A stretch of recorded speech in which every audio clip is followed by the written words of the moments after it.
Pada pertemuan ini yang kita bahas itu tentang input-output, lanjutan dari pertemuan sebelumnya, kita sudah bahas tentang sistem bus.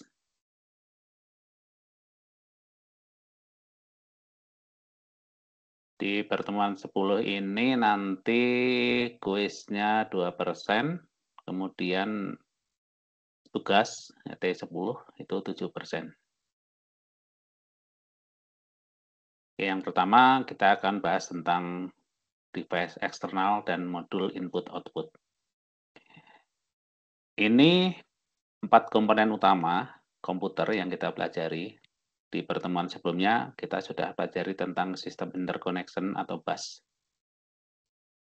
Di pertemuan sebelumnya, kita sudah bahas tentang main memory di dalam 2 pertemuan. Nah, sekarang kita bahas yang input-output, salah satu komponen utama komputer.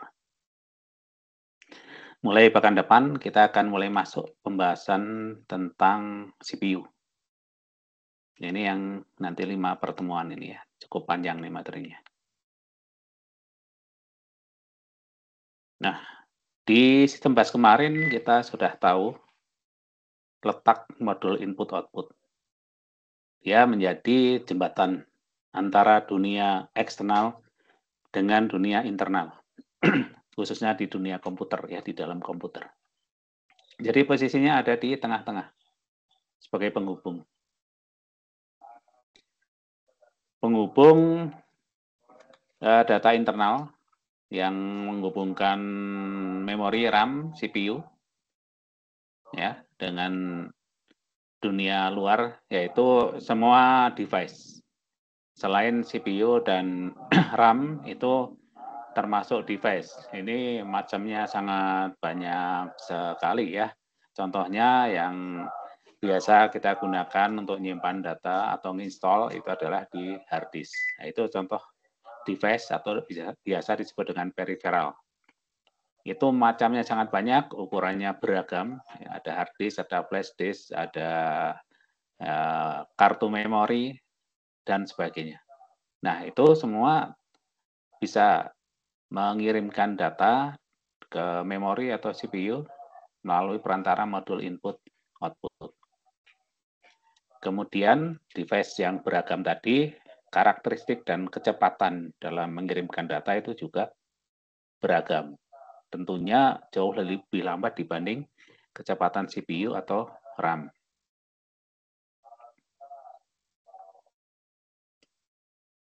Nah, ini kira-kira gambaran umum modul input-output.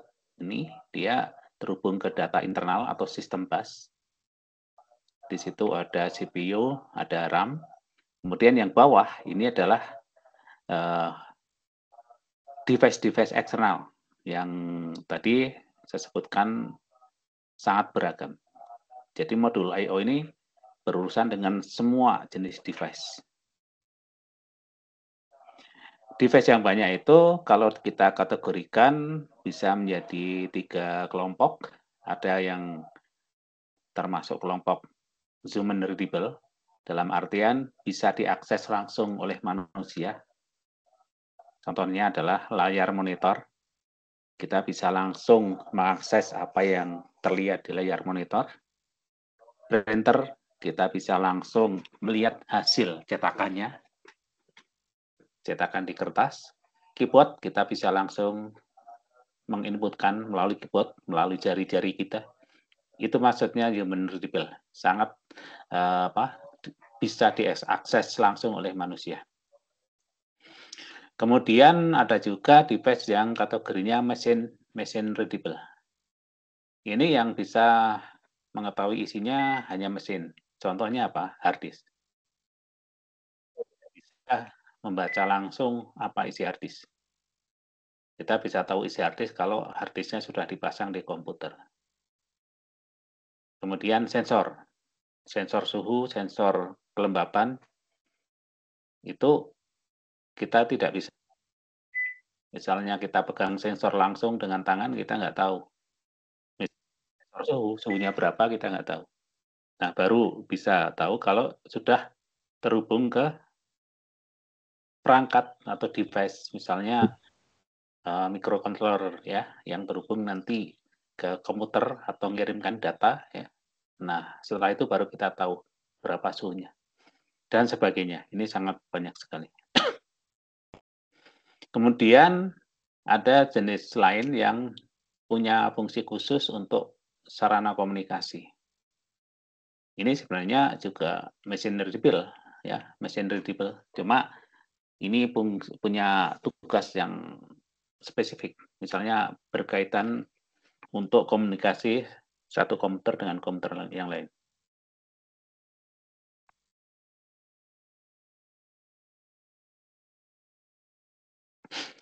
Misalnya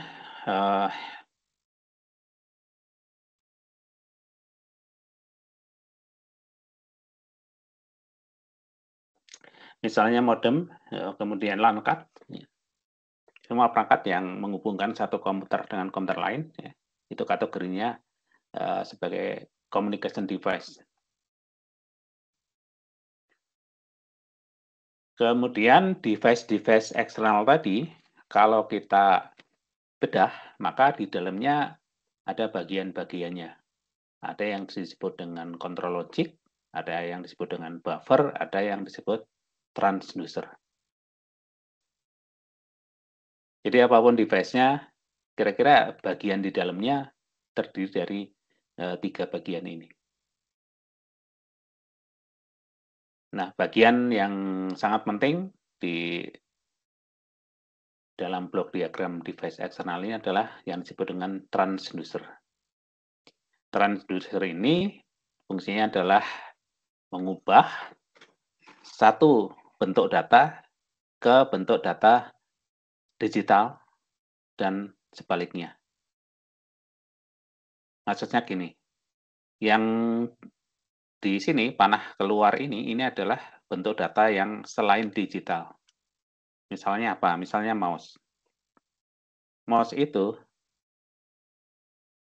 inputannya itu berasal dari, ini mouse optik ya, berarti dari cahaya. Di mouse yang kita gunakan, mouse optik, itu ada bagian yang memancarkan cahaya. Dulu awal-awal mouse itu semua cahayanya kelihatan, biasanya warna merah. Kemudian ada bagian yang fungsinya untuk menangkap pantulan cahaya. Jadi kalau mouse kita taruh di atas kertas ya, atau di atas kayu, maka itu ada pantulan cahaya yang nanti diterima oleh komponen yang dipasang di dekat situ. Kalau di mouse optik yang sekarang, kadang cahayanya tidak kelihatan. Nah, cahaya yang tidak kelihatan oleh manusia, misalnya infrared ya, itu nggak bisa dilihat, tetapi ada. Nah, tapi si sensor masih bisa membaca. Jadi ada jenis mouse yang cahayanya sekarang ini ya, jenis mouse yang sekarang ini kita nggak lihat cahaya yang dipantulkan. Biasanya semacam laser ya cahayanya itu. Itu ya. Jadi misalnya mouse dari cahaya nanti akan diterjemahkan. Jadi kalau kita menggeser-geser mouse ya seperti ini, maka intensitas cahaya yang masuk itu berubah-ubah, itu diterjemahkan, diubah oleh transducer ini menjadi data biner. Ini data biner itu diubah, maksudnya ditampung ke dalam buffer. Jadi buffer ini untuk nampung bit-bit data. Secara periodik, data yang di buffer akan dikirimkan. Ini dikirimkan ke modul input-output. Jadi dari device eksternal dikirimkan ke modul input-output. Itu yang jalur data. Namun, selain jalur data ada yang kontrol di sini. Ya. Nah, ini tugasnya bukan untuk mengalirkan data, tetapi untuk mengecek. Ya, yang pertama tentu kalau kalian memasang ya kabel mouse ya, kebanyakan udah wireless sekarang ya, mouse optik wireless. Berarti kalian mencolokkan dongle-nya itu ke USB misalnya, maka di situ terjadi komunikasi antara komputer dengan mouse. Jadi kalau ada perangkat apapun yang dicolok ke USB, si komputer akan nanya ya. Ya ini ya. Melalui ke modul I/O nih masuknya. Akan nanya ya. Siapa kamu? Kira-kira gitu ya. Nah, nanti si mouse ini menerima kode-kode biner seperti ini, dia akan menjawab ya. Dia mengirimkan identitasnya. Nah, ini yang terjadi ini ya selama komunikasi di awal ini. Sebelum ngirim data, ada pengecekan dulu. Setelah terjalin komunikasi, dikenal, diperbolehkan untuk bekerja, untuk berfungsi, nah baru mouse berfungsi secara normal. Oke, jadi ini ya, kontrol itu fungsinya salah satunya itu. Nah, ini nanti bisa dibaca lebih detail ya. Selain pengecekan ada operasi yang utama tentu ya, untuk baca atau tulis. Nah, untuk mouse kira-kira operasinya apa nih? Baca atau tulis? Ada yang tahu? Baca, Pak. Baca ya, bukan tulis. Kan ya. Mouse itu untuk mengirimkan data ya, bukan untuk dikirimi data. Tapi data dari mouse itu yang diperlukan atau dibaca ya. Hanya satu macam. Kalau hard disk operasinya apa? Tulis, Pak. Tulis saja hard disk. Jadi Baca. ini baca saja. Hard disk dua macam ya, bisa baca dan tulis hard disk itu. Jadi bisa baca dan tulis. Semua penyimpan data itu bisa baca dan tulis. Nah, kalau mouse itu hanya dibaca saja, tidak untuk dikirimi data. Nah, jadi hard disk itu juga ada transducernya. Ya. Kalau hard disk yang diubah apa? Yang diubah ke data biner atau data digital itu apa? Untuk hard disk. Ada pendapat?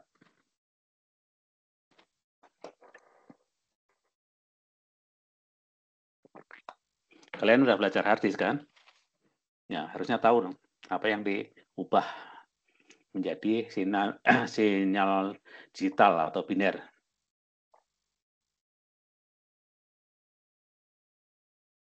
Ada pendapat? Kalau nggak ada pendapat ya nggak usah dijelaskan ya. Nanti jadi soal aja. Soalnya ada pendapat nih. Tadi kalau mouse optik misalnya cahaya ya, yang diubah itu cahaya nih inputannya. Jadi data digital atau biner oleh transducer. Ya, kalau hard disk apa? Wah ini pasti udah tahu, cuma nggak mau pendapat ya. Ya. Setiap device itu bisa beda-beda ya. Jadi transducer ini masing-masing ini tugasnya bisa beda-beda tergantung device-nya apa. Cara pengubahnya beda ya. Nah, buffer itu untuk nampung sementara. Mengapa perlu ada buffer? Karena tadi di awal sempat disinggung ya, mana tadi tentang kecepatan. Nih ya, kecepatan semua referral jauh lebih lambat dibanding CPU dan RAM. Ini kecepatannya sangat berbeda jauh ya antara device dengan di internal. Ini device kan di ya khususnya ini ya. Jadi buffer itu hampir di setiap perangkat ada. Ini yang kita lihat ini adalah internal dari device eksternal. Nanti di modul I/O juga ada buffer. Ya, sekarang kita lihat buffer di device eksternal. Apa fungsinya? Ya ini, transducer ini kan ujung akhirnya yang dihasilkan adalah data biner atau digital di sini kan. Nah, proses untuk menghasilkan data biner ini tidak secepat ya pengiriman data biner ini ke modul I/O. Maka ditampung dulu di sini, di buffer. Kenapa harus ditampung dulu? Tidak begitu ada data biner langsung dikirim. Ya, analoginya gini. Di tempat-tempat penyeberangan orang, penyeberangan orang ini lebih terlihat sekali nanti kalau mau lebaran ya, mau lebaran di jalan yang kiri kanannya itu pertokoan atau pasar. Ya, mungkin kalian pernah melalui juga. Kalau menjelang lebaran itu biasanya dipasangi pagar, ya, pagar sementara, bukan permanen. Misalnya dari bambu kah, dari besi. Sehingga apa? Orang tidak bebas untuk menyeberang jalan. Hanya di titik-titik tertentu, misalnya jarak 50 meter atau 20 meter itu baru dibuka untuk penyeberangan. Jadi orang bisa nyebrang hanya di titik itu. Nah, biasanya ada yang jagain di situ ya. Entah polisi, entah pramuka, entah apapun yang dia ngatur. Kalau yang mau nyebrang sudah banyak, ini baru diberi kesempatan untuk nyebrang. Jadi dikumpulkan dulu orang-orang yang mau nyebrang. Yaitu identik dengan buffer ini ya. Jadi dikumpulkan dulu. Nanti kalau udah agak banyak baru disuruh lewat. Ini seperti itu. Jadi data biner yang dihasilkan oleh transducer dikumpulkan dulu di buffer, kalau udah agak banyak baru dikirimkan. Nah, kembali ke yang jalan raya tadi, apa jadinya kalau tidak ada pagar atau pembatas, sehingga kalau ada satu orang mau nyebrang, nyebrang aja, dua orang pengen nyebrang, nyebrang aja. Apa jadinya kalau tidak diatur kayak gitu, kalau tidak di buffer kayak gitu, kira-kira apa jadinya? Nabrak, Pak.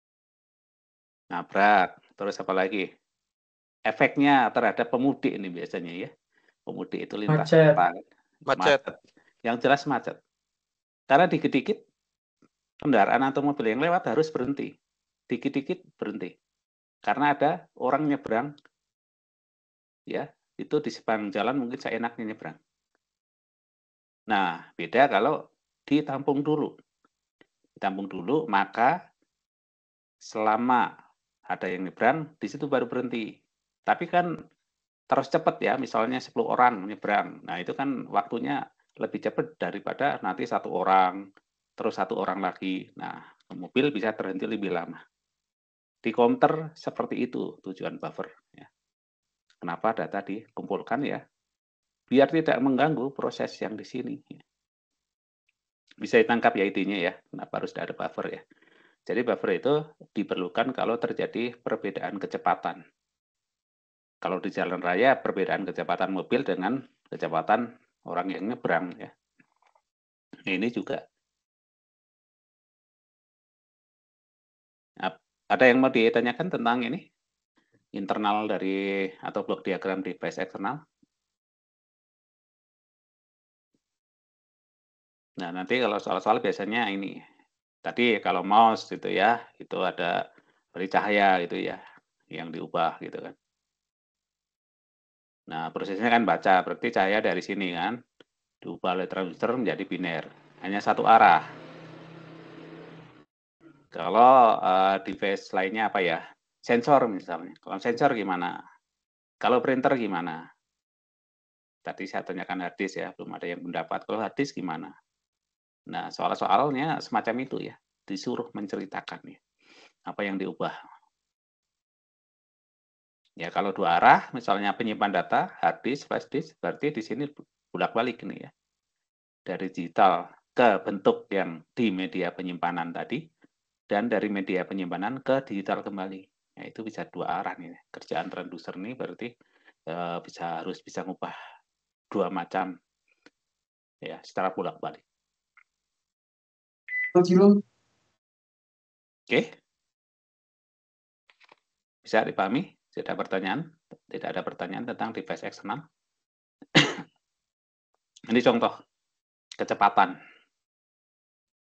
dari keyboard sampai gigabit Ethernet. Nah, keyboard itu bit per second-nya, jumlah bit yang dihasilkan per second-nya, itu kurang dari 100 ya. Ini grafiknya nih, kurang dari 100 per detiknya. Sedangkan gigabit Ethernet itu untuk perangkat jaringan ya, udah gigabit. Ini 10⁻⁹ bit per second. Jadi sangat cepat sekali ini yang perangkat untuk jaringan ini. Ini semuanya ini termasuk kategori device eksternal dan tadi ya termasuk yang untuk network ya communication ya. Ini campur nih sama yang communication ya. Ini hard disk ada di sini nih ya, kira-kira kecepatan di sini. Ya, ini yang media optik, scanner, printer, mouse ya. Mouse ini lebih dari 100 ya per detiknya. Dari grafik ini yang pengen tunjukkan adalah betapa beragamnya kecepatan dari setiap device eksternal nih ya. Dari yang di bawah 100 sampai yang 10⁻⁹. 10⁻⁹ itu berarti berapa ini? 1 M ya? 1 miliar bit per second. Ya, sangat beragam. Itu yang ditangani oleh I/O. Ya, jadi I/O itu tugasnya cukup berat ya. Nangani bervariasi device. Itu device eksternal. Selanjutnya kita coba bedah tentang modul I/O, modul input output. Nah, modul input output itu bisa nangani sejumlah device. Jadi satu modul bisa nangani banyak device. Ini yang kanan ini ya. Ini yang terhubung ke device. Jadi ada satu unit sendiri, external device interface logic ya. Ini nangani satu device, ini nangani satu device. Kalau device ada 10 ya ini ada 10 ya. Ini yang terhubung ke device ini. Yang sisi kiri ini yang terhubung ke sistem bus. Ke CPU, ke RAM itu yang sebelah kiri. Jadi kotak ini adalah modul input output ya. Ini yang device eksternal, ini yang ke sistem bus. Nah, di dalamnya kita lihat tadi ada ya yang unit khusus menangani setiap device. Kemudian semuanya ini masuk ke I/O logic. Dari I/O logic ini terhubung ke data register. Nah, kita lihat ini. Di sini namanya data register. Ini fungsinya mirip seperti buffer tadi ya, untuk nampung data juga. Kenapa perlu ada data register? Register itu juga penyimpan data ya. Karena kecepatan di sini sistem bus itu jauh lebih cepat dibanding kecepatan yang ini dari berbagai macam device ini ya. Maka di buffer di sini ditampung sementara. Kemudian untuk status atau kontrol ini juga ada registernya. Nah, ini nanti diproses di I/O logic ini ya. Ini tugasnya cukup banyak nih I/O logic. Karena apa? Yang masuk ini juga ada address line, bit-bit alamat. Kemudian kontrol lain, kontrol ini operasinya, misalnya baca atau tulis ya. Jadi di sini tugasnya cukup banyak. Karena dia juga nanti mengirimkan data, baik data yang masuk ke CPU misalnya, atau dari CPU yang akan disimpan ke hard disk misalnya. Ini melalui ini juga. Ya, ini blok diagram dari modul I/O. Jadi modul I/O ini yang terhubung ke ini, ke device eksternal tadi. Nah, ke sini ya. Yang ke sini itu masuknya ke sini. Sini. Kalau ini yang ke sistem bus. Bisa dipahami ya? Ini internal, data internal, ini yang eksternal. Apa saja fungsi modul I/O?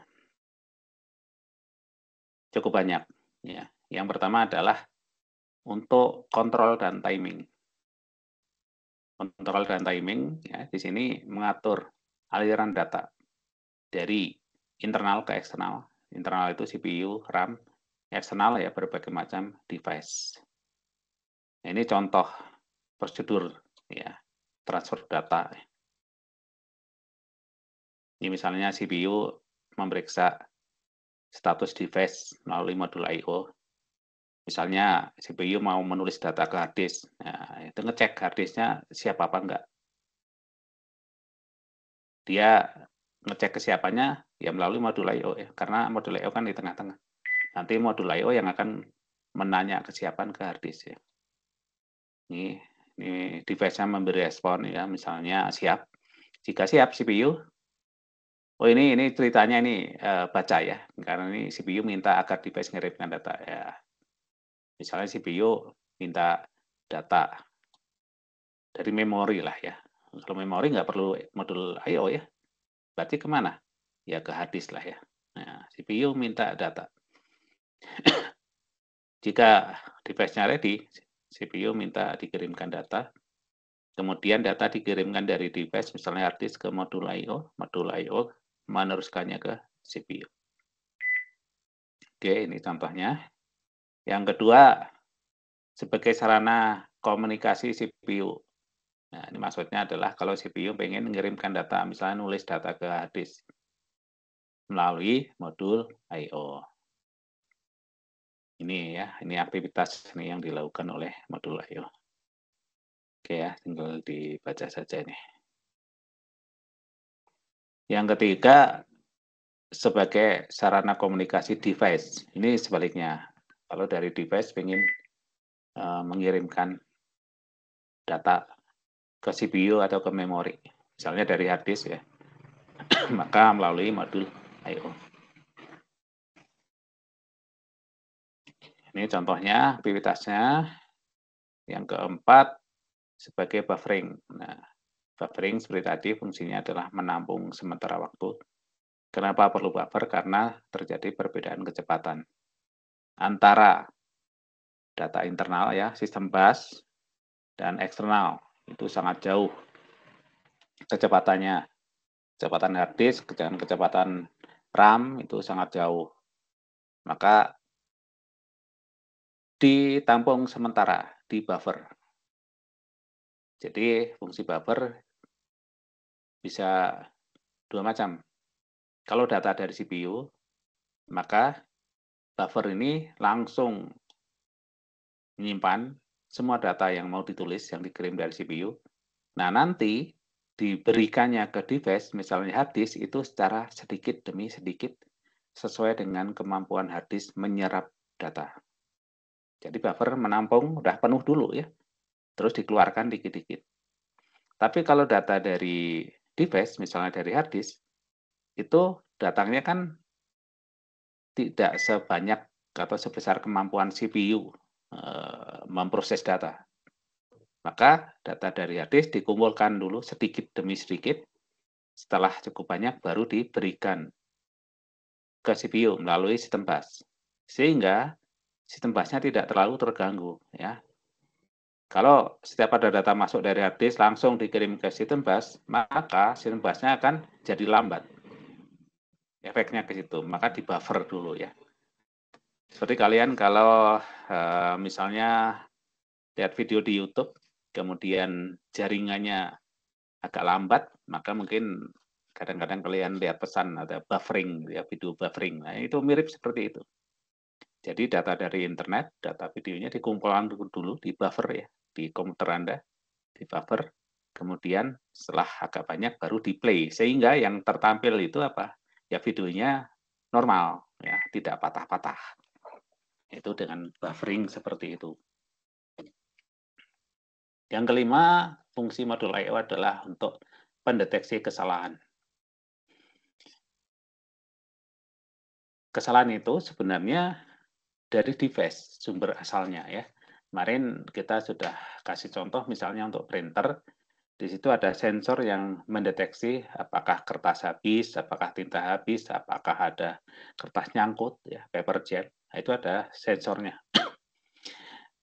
Sensor tadi akan melaporkan, jadi di internal printer itu ada juga mekanisme yang ngecek ya. Kalau sensor kertas habis, maka akan di generate ya, bit-bit kombinasi 01-nya seperti ini. Kalau tinta habis seperti ini. Jadi ada kombinasi tertentu ya. Itu nanti yang binarnya dikirimkan ke modul I/O. Modul I/O nanti diteruskan ke CPU. Nah, CPU Itu kalau komputer udah jalan, yang mengatur semuanya adalah sistem operasi. Nah, sistem operasi nanti yang ngecek, yang akan menampilkan pesan error ke layar monitor itu pesan yang apa. Jadi inputan pertama adalah dari printer tadi, misalnya paper jam ya, tulisan itu yang akan dimunculkan di layar ya. Jadi prosesnya cukup panjang. Ini fungsi kelima dari modul I/O, bisa deteksi, dalam artian deteksi di sini tidak langsung ya, karena yang deteksi itu ujung akhirnya, ujung awalnya adalah device, misalnya printer. Ya. Itu yang paling awal. Tapi kan eh, hasil pendeteksian dari printer kan dilanjutkan melalui modul I/O. Oke, itu tentang device eksternal dan modul I/O ya. Apakah ada yang mau ditanyakan?